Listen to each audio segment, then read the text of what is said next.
Hello everyone, मैं आकाश Ashraf Lyceum academy में आपका एक बार फिर से स्वागत करता हूं। पढ़ाने से पहले मैं कुछ जानकारी देना चाहता हूं आपको, जैसे कि आप इस बात से बखूबी वाकिफ़ है कि हमारे इस चैनल का जो प्रीवियस नाम जो था वो था विजन बायोलॉजी, राइट।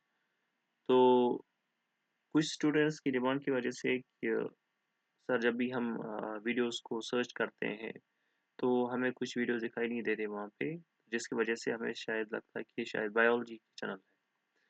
तो उसकी नज़र के उस हिसाब से हमने जब देखा तो हमारी जो टीम है उसने फिर उसके बाद वहाँ पे उसका नाम चेंज किया। तो हमारा जो ऑफ़िशियल चैनल जो है इस टाइम, जो हमने विज़न बायोलॉजी को कन्वर्ट किया, यानी इसका नाम जो चेंज किया, वो है लाइसियम एकेडमी।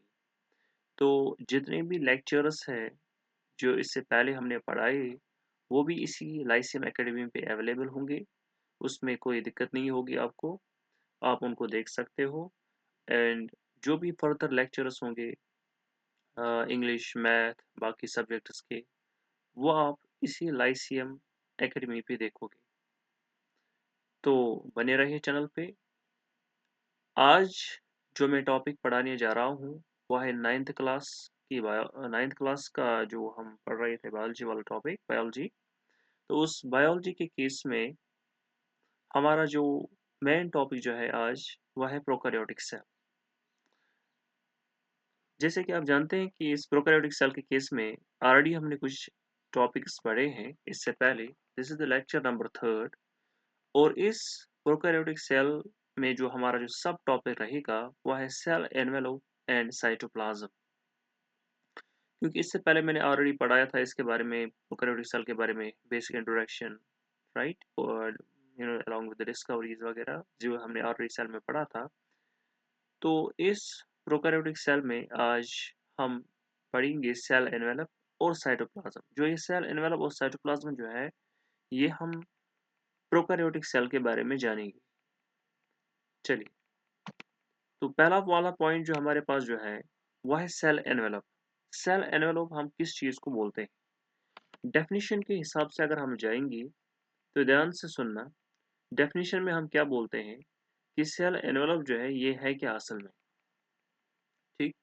तो जब भी हम सेल एनवेलप की बात करते हैं यहाँ पे, इसके केस में हमारे पास जो यहाँ पे डेफिनेशन आपको देखने को मिलेगा, वो ये है कि हम बोलते हैं cell envelope is the outer protective covering of a cell, specially in bacteria. Cell envelope जो है ये प्रोटेक्टिव कवरिंग होता है, ठीक है। जैसे यहाँ पे लिखा है, यहाँ पे इस जगह देखने को मिलेगा सेल एनवेलप जो है, ये देखिए cell envelope, it is the outer protective covering, ठीक, जिसका काम होता है, स्पेशली अगर हम देखेंगे बैक्टीरिया के केस में ये पाया जाता है, जो एक सेल को वहां पे प्रोटेक्ट कर रहा है, ठीक। पहली बात। दूसरी बात, ये जो सेल एनवेलप जो है ये साइटोप्लाज्म को भी कवर करता है, और सेल के अंदर जो पार्ट्स पाए जाते हैं, सेल के अंदर जो दिस इनसाइड द सेल के अंदर जो स्ट्रक्चर्स होते हैं उसको भी वहां पे प्रोटेक्ट कर रहा है। तो हम कह सकते हैं यहाँ पे, let me show you that, बस हम इसको थिकनेस बढ़ाऊं। चलिए देखिए, तो मैंने बताया आपको जो सेल एनवेलप जो है ये एक आउटर प्रोटेक्टिव कवरिंग है, किसका? सेल का, ठीक है। स्पेशली इन बैक्टीरिया के केस में अगर हम देखेंगे, बैक्टीरिया में किस में आता है? प्रोकैरियोटिक सेल्स के अंदर। और ये किसको सराउंड करता है? साइटोप्लाज्म को। And protects the cell from the external environment. तो ये सेल को बचाता है एक्सटर्नल एनवायरनमेंट से। एक्सटर्नल एनवायरनमेंट हो गया अगर कोई पैथोजन, अगर कोई ऑर्गेनिज्म इस सेल को डैमेज करने जा रहा है, प्रोकैरियोटिक सेल को, तो उसको वहां पे उसको वहां पे प्रोटेक्ट जो कर रहा है वो है सेल एनवेलप। एनवेलप का सिंपल मतलब होता है यहाँ पे प्रोटेक्शन, एस कवरिंग, ठीक है। दूसरी बात, इससे पहले हम आगे बताएं आपको सेल एनवेलप के बारे में, थोड़ा सा हम सेल के बारे में देखेंगे। ये जो यहाँ पे आप स्ट्रक्चर देख रहे हो, ये है सेल, प्रोकैरियोटिक सेल का स्ट्रक्चर, ठीक। तो सबसे बाहर वाला लेयर जो है, आउटर मोस्ट लेयर, जो ये वाला लिखने को मिलेगा, द फर्स्ट वन लेयर, इस आउटर मोस्ट लेयर को हम यहाँ पे बोलते हैं, याद रखिए, इसको हम बोलते हैं कैप्सूल। ठीक, दूसरी वाली जो लेयर जो है, जो ये वाली लेयर जो आप यहाँ पे देखने को मिलेगा, ये हो गया हमारा इस स्पेशली सेल का सेल वॉल। ठीक, इनर मोस्ट लेयर जो है ये हो गया प्लाज्मा मेम्ब्रेन। एक और चीज याद रखिए, कैप्सूल, सेल वॉल और प्लाज्मा मेम्ब्रेन, जो मैंने आपको वर्ड्स बताए यहाँ पे, इन्हीं तीनों की कॉम्बिनेशन को यहाँ पे हम बोलते हैं सेल एनवेलप। ठीक, तो यही सेल एनवेलप जो है जिसको हमने अभी पढ़ाया, cell wall, plasma membrane along with the capsule, ये तीन आउटर कवरिंग जो है, ठीक है, ये बनाता है सेल एनवेलप। और इस सेल एनवेलप को अगर हम आगे देखेंगे, ये बना है तीन लेयर्स का। सबसे पहला लेयर जो इसको देखने को मिलेगा, उसको हम बोलते हैं ग्लाइकोकैलेक्स। आप बोलोगे सर आपने अभी बताया कैप्सूल वाला लेयर, बिल्कुल मैंने बताया कैप्सूल लेयर, मगर याद रखिए जो ये कैप्सूल यहाँ पे है, कैप्सूल, राइट, इस कैप्सूल को भी हम फर्दर डिवाइड करते हैं दो पार्ट्स में, अभी बताऊंगा। एक को हम बोलते हैं स्लाइम लेयर, दूसरे को हम बोलते हैं, सॉरी, जो ग्लाइकोकैलेक्स वाला जो पार्ट है, असल में हम उसको डिवाइड करते हैं दो लेयर्स में। ग्लाइकोकैलेक्स जो है, याद रखिए ग्लाइकोकैलेक्स जो है, इसको हम डिवाइड करते हैं दो लेयर्स में। Let me right it again here. अगर मैं इसको फिर से मैं बताऊं, जस्ट 1 मिनट।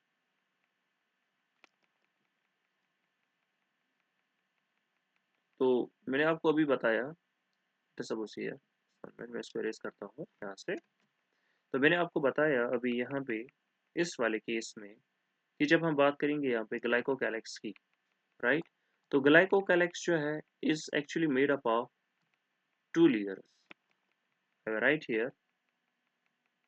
जो ग्लाइकोकैलेक्स है, ठीक है, ये दो, इसमें दो लेयर्स होते हैं, एक को हम बोलते हैं कैप्सूल लेयर, ठीक है, दूसरे को हम बोलते हैं स्लाइम लेयर। अब इसी को हम डिस्कस करेंगे, जो मैंने अभी आपको यहाँ पे बताया ना, कैप्सूल लेयर, कैप्सूल और दूसरा एक और लेयर होता है। दरअसल ग्लाइकोकैलेक्स जो है ना, आउटरमोस्ट लेयर होता है इनका ग्लाइकोकैलेक्स, और दूसरा होता है उसके बाद सेल वॉल, तीसरा होता है प्लाज्मा मेम्ब्रेन। मगर इसी ग्लाइकोकैलेक्स को हम फर्दर क्लासिफाई करते हैं दो पार्ट्स में, one is called as capsule, one is called as slime layer.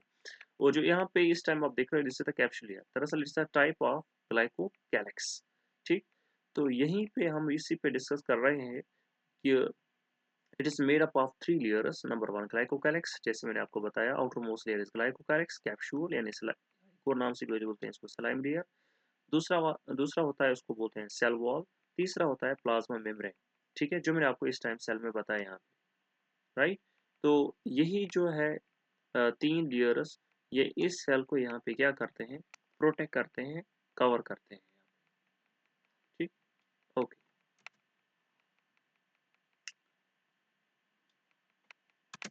Okay, देखिए नेक्स्ट वाला पॉइंट। अब पहले हम देखेंगे ग्लाइकोकैलेक्स होता क्या है। अगर मैं बताऊं, जो ये ग्लाइकोकैलेक्स है, इसको हम कंसिडर करते हैं outer most layer of bacteria cell. सबसे आउटर मोस्ट लेयर जो माना जाता है बैक्टीरिया सेल के केस में, वो होता है ग्लाइकोकैलेक्स। ठीक, तो याद रखिए आउटर मोस्ट लेयर जो है,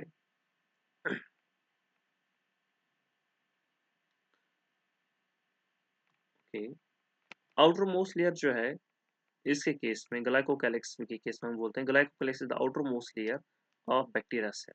तो अगर हमने अभी जो यहाँ पे स्ट्रक्चर देखा, अभी जो हमने यहाँ पे डायग्राम देखा, ये वाला, ठीक है, सबसे बाहर वाला लेयर जो है वो है ग्लाइकोकैलेक्स। ठीक, और ये ग्लाइकोकैलेक्स बनाए दो पार्ट्स का, एक है कैप्सूल, दूसरा वाला है स्लाइम लेयर। ठीक, अब यहाँ पे मैंने आपको अभी थोड़ी देर बताया कि इसके दो टाइप्स है। Number one we called as capsule and second one is called as this slime layer। ठीक, चलिए, अब यहाँ पे कैप्सूल क्या है इसको भी समझते हैं। याद रखिए जो ये कैप्सूल जो है, जो अभी मैंने बताया था आपको, it's a type of glycocalyx. Glycocalyx जो बैक्टीरिया के केस में सबसे आउटर मोस्ट पार्ट माना जाता है। ये जो कैप्सूल वाला पार्ट होता है इस बैक्टीरिया के केस में, जो ये आप यहाँ पे कैप्सूल देख रहे हो, राइट, जो ये कैप्सूल वाला पार्ट होता है, याद रखिए ये माना जाता है, ये थिक होता है। ठीक, ये थिक होता है and well organiser layer. Well organiser मतलब इसका जो लेयर होता है बड़ा अच्छा होता है, स्ट्रॉन्ग होता है, ये वहां पे प्रोटेक्ट करता है इस वाले दिस सेल को वहाँ पे। और याद रखिए जो ये कैप्सूल जो है ये बना है एक स्ट्रक्चर का जिसको हम बोलते हैं polysaccharide. Polysaccharide means sugar molecules का बना है, ठीक है। पॉली का मतलब है many, saccharide means sugar molecule. यहाँ सम केस में बोला जाता है it's actually also sometimes we can say it's made up of protein, but ज्यादातर ये बना है पॉलीसैकेराइड्स का। देखिए तो पॉली का मतलब यहाँ पे याद रखिए poly means many, saccharide means sugar molecule. और एक चीज याद रखिए ये स्ट्रांगली अटैच होता है इस सेल वॉल से। जैसे मैं यहाँ पे दिखा रहा हूँ आपको, जो यहाँ पे कैप्सूल वाला देख रहे हो आप पार्ट कैप्सूल, इसके जो नेक्स्ट वाला लेयर जो है, नेक्स्ट वाला लेयर आप देखने को मिलेगा वो है सेल वॉल। ये है सेल वॉल, ठीक। ये जो सेल वॉल जो है तो इसका मतलब ये हो गया जो कैप्सूल जो यहाँ पे इसका स्ट्रॉन्ग अटैचमेंट होता है किसके साथ, सेल वॉल के साथ, ठीक। फाइन। दूसरी वाली लेयर जो यहाँ पे है उसको हम बोलते हैं यहाँ पे स्लाइम लेयर। तो याद रखिए मैंने अभी आपको बताया ग्लाइकोकैलिक्स के दो लेयर्स है, कैप्सूल एंड स्लाइम लेयर। दरअसल इसके दो टाइप्स थे, कैप्सूल एंड स्लाइम लेयर सब। अब ये जो सेकंड वाली लेयर जो है, ठीक है, ये भी बैक्टीरिया के केस में देखा जाता है, मगर ये थिन होता है एंड लूजली अटैच्ड। ये उतना ज़्यादा अटैच नहीं होता है सेल वॉल के साथ जितना कैप्सूल वाला पार्ट होता है।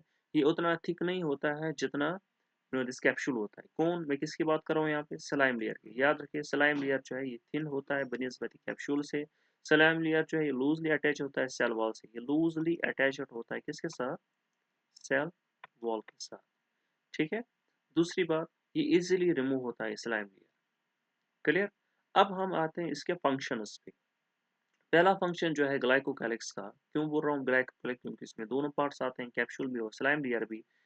कलेक्स ग्लाइकोकैलिक्स जो है द फर्स्ट वन ग्लाइकोकैलिक्स, इसका काम होता है प्रोटेक्ट करना, बैक्टीरिया को प्रोटेक्ट करना। किससे, फ्रॉम ड्राइंग से। ड्राइंग मतलब ये मतलब जो लेयर है खुश्क न हो जाए, ठीक है। ये इसको वहाँ पे प्रोटेक्ट कर रहा है वहाँ पे। दूसरा पॉइंट अगर आपको देखने को मिलेगा, ये इसको इम्यून सिस्टम वहाँ पे ये एक्ट करता है एज इम्यून सिस्टम, या protect from immune system of host, या इसके अंदर कोई ऑर्गेनिज्म आए या इसको कोई बैक्टीरिया अटैक करने जाए, राइट। या अगर किसी ऑर्गेनिज्म के एंटर, या अगर किसी बॉडी के अंदर ये मतलब वहाँ पे सर्वाइव करे, फॉर एग्जाम्पल अगर होस्ट बॉडी है यहाँ पे या होस्ट ऑर्गेनिज्म यहाँ पे, अगर वहाँ पे इसके ऑर्गेनिज्म के अंदर ये रहे तो वहाँ पे भी उसको प्रोटेक्ट कौन कर रहा है वहाँ पे, सेल एनवल। फॉर एग्जाम्पल अगर किसी बॉडी के अंदर बैक्टीरिया है, अब बैक्टीरिया के पास है सेल एनवल, तो सेल एनवल का काम है वहाँ पे उसको प्रोटेक्ट करना उस बैक्टीरिया को, ठीक है। तो एक और फंक्शन होता है ये जो बैक्टीरिया होता है, ये जो सेल स्पेशली जो ग्लाइकोकैलिक्स वाला पार्ट जो होता है, ग्लाइकोकैलिक्स का काम होता है वहाँ पे ये हेल्प कर रहा है इसको टू स्टिक द सरफेस, ठीक है। इसका काम होता है कि अगर ये किसी के साथ किसी सरफेस सरफेस के साथ चिपक जाए तो चिपकने में काम कौन कर रहा है वहाँ पे, ग्लाइकोकैलिक्स। जैसे कि एग्जांपल के तौर से अगर हम समझेंगे, disease causing bacteria often have capsules. जिन बैक्टीरिया की वजह से या जिन ऑर्गेनिजम्स में या जिन एनिमल्स में डिजीजेस होते हैं उन, ठीक है, बैक्टीरिया कुछ ऐसे बैक्टीरिया होते हैं जिनकी वजह से डिजीज होते हैं, ठीक है, बैक्टीरिया जैसे ट्यूबरक्लोसिस है, निमोनिया है वगैरह एक्सेट्रा। तो कुछ ऐसे बैक्टीरिया जिनकी वजह से बीमारियां होती है, तो उनके पास दरअसल एक स्पेशल टाइप ऑफ लेयर होती है, उसका नाम है capsule. Capsule is a part of glycocalyx जो इसको हेल्प कर रहा है अटैचमेंट करने में, ठीक। नेक्स्ट वाला अगर हम देखेंगे उसको इसी सेल एनवेलप के केस में जो मैंने आपको अभी थोड़ी देर दिखाया था, सेकंड वाला पार्ट जो है इसके केस में वो है सेल वॉल, ठीक है। सेल वॉल प्लांट्स के केस में भी होता है, याद रखिए सेल वॉल एनिमल्स के केस में, सॉरी सेल वॉल जो है बैक्टीरिया के केस में भी होता है। अगर हम देखेंगे यहाँ पे सेल वॉल, तो सेल वॉल जो है इसको कंसिडर किया जाता है middle layer of the cell envelope. Middle layer of the cell envelope, middle layer क्यों, क्योंकि दूसरी वाली लेयर जो है ग्लाइकोकैलिक्स के बाद वो यही सेल वॉल है।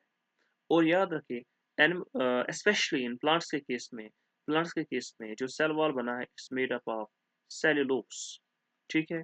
मगर बैक्टीरिया के केस में it is made up of peptidoglycan, इसको हम एक और नाम से बोलते हैं म्यूरिन, राइट। ये होगा इसका कंपोजिशन कि सेल वॉल जो है बैक्टीरिया के केस में किसका बना होता है। अक्सर एग्जाम में इस पे क्वेश्चंस आ जाते हैं, bacteria of cell wall is made up of, तो इसका आंसर याद रखिए इसका होता है peptidoglycan. Now another one that's about the functions. क्या होता है फंक्शन सेल वॉल का, खासकर बैक्टीरिया के केस में अगर हम देखेंगे, क्योंकि उसी को हम डिस्कस कर रहे हैं यहाँ पे। पहला काम होता है ये सेल जो है उसको शेप वहाँ पे प्रोवाइड कर रहा है, तो सेल की जो शेप जो है वो कौन प्रोवाइड कर रहा है? वो है सेल वॉल। ठीक है। ये ये एक्ट करता है या वी कैन से प्रोटेक्ट कर रहा है सेल को किससे? फ्रॉम मैकेनिकल डैमेज से। ये सेल को बचाता है सेल बर्स्टिंग से। ठीक है। कौन? Cell wall. सेल बर्स्ट मतलब यानी उसको बर्स्ट नहीं होने देता है। किस अच्छा, ये सेल बर्स्टिंग असल में किसकी वजह से होता है? ऑस्मोटिक प्रेशर से। मगर इसको वहां पे बर्स्टिंग से कौन बचाता है यहाँ पे? वो है सेल वॉल। तो यहाँ पे इसलिए मैंने पॉइंट लिखा, it prevent cell bursting due to osmotic pressure. जब इनमें ऑस्मोटिक प्रेशर का ऑस्मोटिक प्रेशर जनरेट होता है, उससे ये होता है, इसमें खतरा होता है सेल बर्स्टिंग का। मगर यहाँ पे सेल बर्स्ट नहीं होता है ऑस्मोटिक प्रेशर की वजह से, क्योंकि उसको वहां पे प्रिवेंट कौन कर रहा है? वहां पे सेल वॉल। अगर हम इसका इंपॉर्टेंस देखेंगे, एक बैक्टीरिया के केस में अगर हम बोलेंगे सेल वॉल जो है, ठीक है, बैक्टीरिया में बर्स्ट इन वाटर। अगर इनके पास सेल वॉल नहीं होगा तो ये जो बैक्टीरिया है बर्स्ट होगा किधर? पानी के अंदर। ये बर्स्ट का मतलब फूट जाएगा वहां पे, ये खत्म हो जाएगा वहां। तो इसको बर्स्ट से बचाने के लिए वहां पे जो हेल्प कर रहा है वो है सेल वॉल। ठीक है। Because of internal pressure. Okay. यहाँ पे भी अगर आप देखोगे तो this is again the bacterial cell. सबसे आउटर मोस्ट लेयर जो है वो है कैप्सूल, जिसको मैंने अभी बताया। क्योंकि ज़्यादातर एग्जांपल कैप्सूल की क्यों बता रहा हूँ मैं? क्योंकि जो बैक्टीरिया या वो बैक्टीरिया जिनकी वजह से बीमारियां होती है, उनके सबसे सबसे वाला बाहर जो लेयर होता है उनका, वो होता है कैप्सूल। दरअसल हमने अभी जो पढ़ा था वो ग्लाइकोकैलिक्स है। ग्लाइकोकैलिक्स दरअसल दो लेयर्स का बना है। नंबर वन जो है उसके केस में वो है स्लाइम लेयर और दूसरा है कैप्सूल। तो उन्हीं की दोनों की कॉम्बिनेशन को हम बोलते हैं यहाँ पे क्या? ग्लाइकोकैलिक्स। बट उसी ग्लाइकोकैलिक्स का जो एक पार्ट है उसका नाम है कैप्सूल। ये पाया जाता है बैक्टीरिया के केस में, सबसे बाहर वाला part. This is the first one. उसके बाद जो दूसरा वाला जो है वो सेल वॉल जो है, मैंने आपको भी थोड़ी देर बताया। तीसरा वाला जो मेम्ब्रेन जो है वो है प्लाज्मा मेम्ब्रेन। ये जो आप ग्रीन कलर का देख रहे हो, this is the first one capsule. Second वाला जो येलो कलर का आप देख रहे हो सेल वॉल है। तीसरा वाला जो है प्लाज्मा मेम्ब्रेन। ये जो मटेरियल आप इसके अंदर दिख रहे हो ना, this is called as the genetic material, right. But ये बाउंडेड नहीं होता है, यानी इसमें के अंदर हम अक्सर बोलते हैं प्रोकैरियोट्स में जो न्यूक्लियस होता है वो बाउंड करके नहीं होता है। They have a primitive nucleus, या we can say they are without nucleus. हाँ, जेनेटिक मटेरियल वहाँ केस में पाया जाता है। आगे पढ़ेंगे हम साइटोप्लाज्म के बारे में, राइबोसोमस प्लाज्मिड फाइलाई के बारे में, along with the फ्लैजेला। ठीक है। चलिए, एक और चीज जो है इसके केस में, जो अब हम थर्ड वाला पार्ट पढ़ेंगे इसके केस में, वो है प्लाज्मा मेम्ब्रेन। तो याद रखिए, स्पेशली ये सेल वॉल, सेल एनवेलप का ही एक पार्ट है, थर्ड वाला पार्ट प्लाज्मा मेम्ब्रेन। क्योंकि मैंने आपको अभी थोड़ी देर बताया, सेल एनवेलप में जो सबसे पहला वाला जो आएगा उसको मैंने नाम दिया था क्या? ग्लाइको कैलेक्स, जिसमें दो लेयर्स आते हैं, capsule along with slime layer. दूसरा है इसके केस में वो है सेल वॉल। और तीसरा वाला जो आपको देखने को मिलेगा वो है प्लाज्मा मेम्ब्रेन। और यहाँ पे माना जाता है इसको सबसे अंदरूनी लेयर, यानी inner most layer of the cell envelope. Cell envelope जो है यहाँ पे, ये देखिए सेल एनवेलप जो यहाँ पे जो आप देख रहे हो तीनों की कॉम्बिनेशन को, सबसे अंदर वाला जो है लेयर जो ग्रीन कलर का आप देख रहे हो यहाँ पे, this is called as cell membrane. या आप इसको बोल सकते हो प्लाज्मा मेम्ब्रेन। इसका एक और नाम भी है, सेल मेम्ब्रेन। ठीक है, don't be confuse. Now structure की बात करेंगे। जो ये सेल मेम्ब्रेन है या प्लाज्मा मेम्ब्रेन जो है, इसको आगे हम डिटेल पढ़ेंगे, पर यहाँ पे मैं ब्रीफली बताऊंगा। ये बना होता है एक लेयर का, उसको हम बोलते हैं फॉस्फोलिपिड बाइलेयर। ठीक है। बाद में इसको मॉडिफाई किया गया इलेक्ट्रॉन माइक्रोस्कोप के जरिए, जहाँ पे हम इसमें पढ़ेंगे एक मॉडल के बारे में। उस मॉडल का नाम है फ्लूइड मोज़ेक मॉडल, जो दिया था सिंगर एंड निकोलसन ने। ठीक है, सिंगर एंड निकोलसन। तो फिलहाल के लिए याद रखिए, plasma membrane is made up of phospholipid bilayer. ठीक है, क्योंकि इसमें दिस लिपिड लेयर, लिपिड होता है और होते हैं प्रोटीन्स इसके अंदर। यानी एक्चुअली यहाँ पे लिपिड्स होते हैं कार्बोहाइड्रेट के साथ अटैच, जिनको आप पढ़ते हैं वहाँ पे ग्लाइकोप्रोटीन्स एंड ग्लाइकोलिपिड्स। फिलहाल याद रखिए, इसका स्ट्रक्चर जो है प्लाज्मा मेम्ब्रेन का, ये बना होता है फॉस्फोलिपिड बाइलेयर। बाइलेयर क्यों पढ़ते हैं? जब हम फ्लूइड मोज़ेक मॉडल पढ़ेंगे, वहाँ पे दो लेयर्स पाए जाते हैं। ठीक है। उनमें एक हेड होता है, एक टेल वाला पार्ट होता है, अलॉन्ग विद द प्रोटीन्स। और ये जो प्लाज्मा मेम्ब्रेन है, ये प्रोटीन्स का भी बना है यहाँ पे। अब फंक्शन क्या है इसका? प्लाज्मा मेम्ब्रेन का फंक्शन क्या है? पहला ही फंक्शन अगर आप देखोगे, ये इसको कंट्रोल कर रहा है। किससे कंट्रोल कर रहा है? Entry and exit of substance. ठीक है। यानी एंट्री मतलब आना जाना, यानी कुछ मॉलिक्यूल उसको एरो करेगा। अक्सर हम बोलते हैं ना प्लाज्मा मेम्ब्रेन को सेमी परमियन मेम्ब्रेन। सेमी इसलिए बोलते हैं क्योंकि यहाँ पे कुछ मॉलिक्यूल्स को या उन सब्सटेंस को अलाउ करेगा जो उनके लिए यूजफुल होंगे। इट्स नॉट, मतलब ये कॉमन सेंस है कि अगर फॉर एग्जाम्पल कोई पैथोजन आ गया, कोई अदर मॉलिक्यूल आ गया, कोई ऐसा सब्सटेंस आ गया जिसकी वजह से इसका ये जो सेल जो है या मतलब ये डैमेज हो सके वहाँ पे, या प्लाज्मा मेम्ब्रेन डैमेज हो सके वहाँ पे, नहीं। तो यहाँ पे सेल को प्रोटेक्ट करने के लिए एक और लेयर जो है प्लाज्मा मेम्ब्रेन, ठीक है। तो ये इसको हेल्प कर रहा है एंट्री और एग्जिट ऑफ सब्सटेंस में। इसको हम बोलते हैं site for respiration in bacteria. अगर सेल्स के अंदर, खासकर प्रोकैरियोट्स की मैं बात करूंगा यहाँ पे, इस प्रोकैरियोट्स के केस में या बैक्टीरिया के केस में, जो यहाँ पे रेस्पिरेशन का जो वी कैन से या रेस्पिरेशन में जो हेल्प कर रहा है वहाँ पे, वो है प्लाज्मा मेम्ब्रेन। और इसका एक काम भी ये भी है, ये न्यूट्रिशन को हेल्प कर रहा है, या we can say it helps in transport of nutrients, ठीक है। अगर सेल के अंदर न्यूट्रिएंट्स या प्रोकैरियोटिक सेल के अंदर या बैक्टीरिया के अंदर, प्लाज्मा मेम्ब्रेन के अंदर, ठीक है, न्यूट्रिएंट्स जिस खासकर मैं बैक्टीरिया की बात करूंगा यहाँ पे, बैक्टीरिया के अंदर अगर न्यूट्रिएंट्स ट्रांसफर हो रहे हैं या इनके अंदर न्यूट्रिएंट्स एलो हो रहे हैं, वो किसकी वजह से? प्लाज्मा मेम्ब्रेन की वजह से। तो याद रखिए पहला function, it controls entry and exit of substance. Site for respiration, कौन है site for respiration? Plasma membrane. किन के केस में? बैक्टीरिया के केस में। Help in transport of nutrients. Nutrients को ये स्पेशली जो अगर सेल के अंदर न्यूट्रिएंट्स एलो हो रहे हैं, वो किसकी वजह से हो रहे हैं? प्लाज्मा मेम्ब्रेन की वजह से, ठीक। आई उससे यहाँ तक क्लियर हुआ होगा आपको, ठीक है। नेक्स्ट वाला जो लेक्चर रहेगा वो रहेगा हमारे एक और टॉपिक पे, इसी में जो हम पढ़ेंगे जो आप देखने को मिलेगा यहाँ पे, this is called as cytoplasm. तो ये साइटोप्लाज्म वाला टॉपिक जो है ये हम आगे पढ़ेंगे, जहाँ पे हम इसमें फर्दर डिस्कस करेंगे इस साइटोप्लाज्म के बारे में, साइटोप्लाज्म होता क्या है, ठीक है। और क्यों बोलते हैं इसको semi fluid material, jelly like substance, fine. और प्रोकैरियोटिक का साइटोप्लाज्म और यूकैरियोटिक का साइटोप्लाज्म जो है, क्या वो सिमिलर होता है या डिफरेंट होता है? और इनके केस में कुछ और भी पॉइंट्स हम देखेंगे, जैसे साइटोसॉल क्या होता है, राइबोसोम्स इसके अंदर होते हैं, ठीक है। ये सब हमें इन्हीं के अंदर देखने को मिलेगा। एक और चीज़ मैं दिखाऊंगा आपको, इसी साइटोप्लाज्म के अंदर हमें ये चीज़ भी इस पर भी हम डिस्कस करेंगे कि न्यूक्लियाइड क्या होता है, इंक्लूजन बॉडीज क्या होते हैं, और इसके कैरेक्टरिस्टिक फंक्शंस क्या है, खासकर प्रोकैरियोटिक साइटोप्लाज्म के, ठीक। तो क्यों बोलते हैं इसको मेटाबॉलिक, या we can say like that कि साइटोप्लाज्म जो होता है प्रोकैरियोट्स का, ये क्यों होता है साइट ऑफ मेटाबॉलिक रिएक्शंस, क्यों यहाँ पे प्रोटीन सिंस होती है, ठीक है। तो ये फंक्शन हम पढ़ेंगे आगे इस नेक्स्ट वाले लेक्चर में। बने रहे लाइसियम एकेडमी पे, जो जो मैंने आपको थोड़ी अर्लियर में बताया था, जहाँ पे हमने विजन बायोलॉजी का जो अर्ली विजन बायोलॉजी चैनल जो थी यहाँ पे, इन्हें उसका जो नाम था वो हमने चेंज किया Lyceum academy. So don't be confuse about that.